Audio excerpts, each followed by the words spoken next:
Aloha YouTube, this is AcquaNINJA, and today I'm actually going to be reviewing the iPhone 7 Plus. Really good flagship phone of this year for the Apple, and I just really think it's a really solid phone in every regard. I mean, honestly, from its striking design to the camera to, I mean, even the speakers. The fact that this is the first splash-resistant iPhone is just amazing. The home button's now virtual. We got dual speakers. And I mean, just every component about the phone just kind of screams premium quality. The 12 megapixel camera with optic image stabilization finally.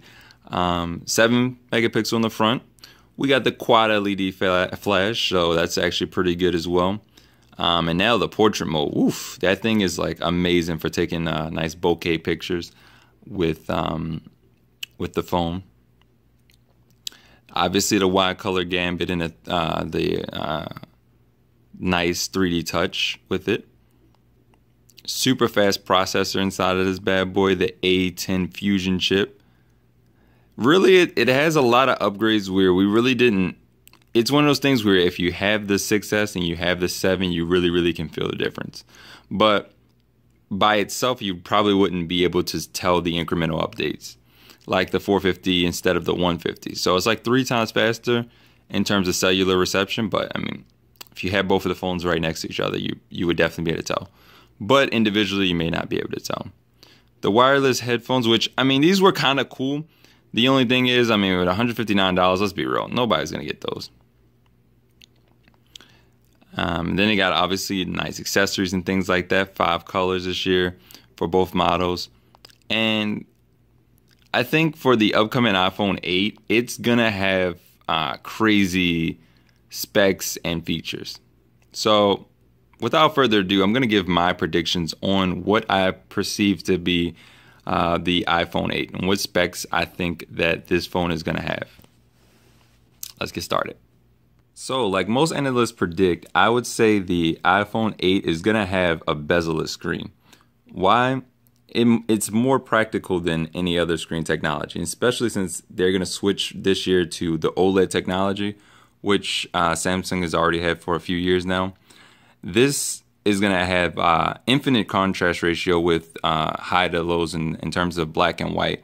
And the reason why they say that is because in OLED panels, the black is literally off. Like each pixel that's black is actually off versus being a really dark gray, which allows it to look way more vivid when it shows like white next to dark.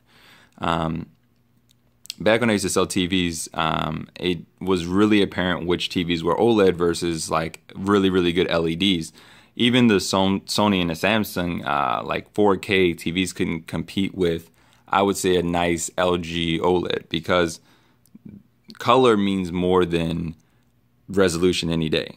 You can only do but so much resolution, but color is always going to be more apparent. And that's kind of Apple's game on this. They're like, we know that there's a certain threshold on how far the eyes can see. And now they finally admit that it's more than 326 ppi, which was kind of embarrassing in past years. But I mean, nowadays they're in 400s, and with this one, if they have 3 different variants like analysts predict, the premium version is probably going to be about 5.5 inches OLED. The home button, as you can see right there, is not really there, but it's kind of a virtual home button, and the whole bottom part will probably be touch sensitive, so you can press anywhere on there for a home button. Also, more improvements in terms of the resolution. It's pretty much going to be the iPhone that we've always wanted. The water resistant, even more like the Samsung IP68 certification, so that it can go underwater for, we'll say 30 minutes for in 3 meters, which is pretty darn good. Also, we obviously know that the wireless charging is going to have to play some type of role in it. Now, where and how, that's, to interpretation. So we're going to see how good the wireless charging is going to be, but we can almost confirm that it's going to be in this phone right here. And pretty much all of the customizations that we've seen in 10.3 will be much more improved in this new version, probably about by that time about 10.5 or something like that. Maybe even iOS 11, of course. And we have so many predictions of what we predict to see in iOS 11. So this new iPhone is going to be the pinnacle of greatness in terms of what you can expect from Apple in the upcoming year. Hope to see new renders and bios. I'll be checking like Everything Apple Pro and other YouTubers that cover live stories like that. And I hope you guys have a great day. Remember to comment, rate, subscribe, and as always, have an Aqua Day.